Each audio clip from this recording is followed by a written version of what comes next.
All right, Canada. Well, if sleep is something you want to get right in the new year, then our next guest is here to help. Sleep consultant Amanda Jewson joins us with a list of foods that will help us get those 40 winks and those you must avoid. Good morning, Amanda. How are you? Good morning. Thanks for being here for this holiday season. Thanks for having me. So let's talk about these foods because, I mean, you're talking to someone who needs sleep because we wake up so early, but so does so much of the country. So almonds, this is a good food. Yes. So before we talk about almonds, we have to talk about melatonin. Okay. So melatonin is our body's own sleepy hormone. We produce it naturally. It just happens. It helps us fall asleep and stay asleep. Okay. So almonds actually contain melatonin, which is great. We can sort of boost Mother Nature a little bit. But if you are a late night snacker, experts actually advise not to snack past 9 p.m. Why? So digestive stuff. Right. If you are working, you're not sleeping. Got it. So if you're thinking about, what do I have for a late night snack, popping a handful of these around 7 or 8 p.m. Can stave off all of those hunger pains and actually get you better sleep. And they're good in protein as well, right? Totally. Especially if you're working out, which so many people are going to be doing in the new year. Oh, yes. Lots of working out. All right, well, I'm going to grab an almond. Do it. And can we talk about cherries? Yeah, so I love cherries. I love cherry juice. So mostly I work with children and pediatrics. So this is an easy sell for kids, parents. It tastes really good. Cherries also contain melatonin, so a little sleep booster.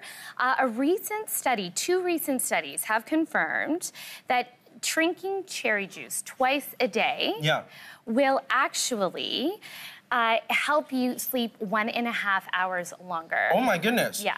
Now, is that also if you just drink the juice or do you have to eat the cherry? No, it's just drinking cherry juice. The study showed just drinking the juice. Well, you have a second glass for me? Yeah, I know. Love that. That's a really good tip. And cherries taste amazing. Totally. And if you're worried about your kids, like a lot of parents are worried, my kids aren't sleeping. This is an easy sell. Have some cherries. Have some cherry juice. It's so delicious. So we have some turkey here. And I feel like this is most people know this, though. Like, turkey puts you to sleep. Yes. But I feel like there's more controversy around this these days. Because people will say, you're tired after eating turkey because you just ate turkey and stuffing and 55 pounds of gravy, which, might actually be contributing.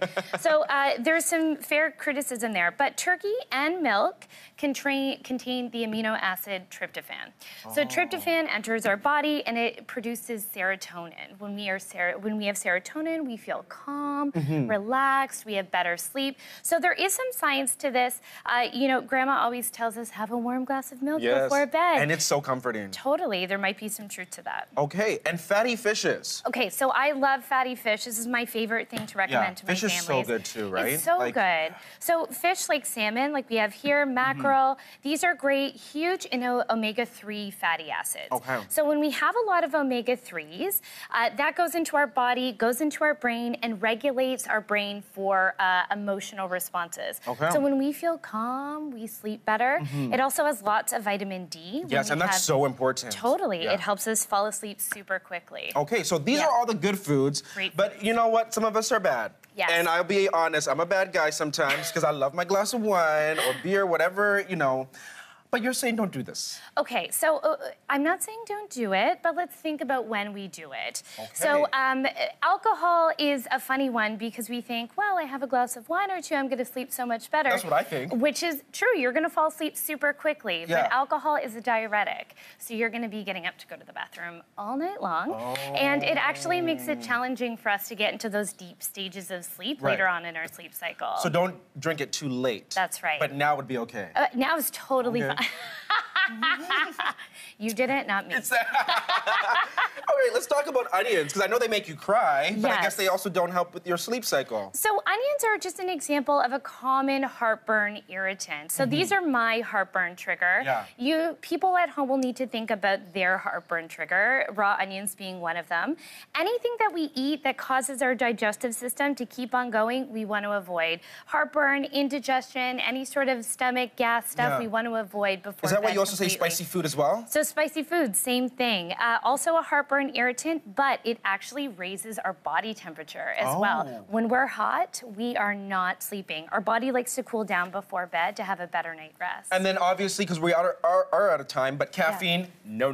No. We want to avoid all caffeine at least 4 to 8 hours before bed. Thank you so much for being here. Thank you have changed our lives as we move into 2019. Good. Happy and better sleeping. sleep is coming. Good.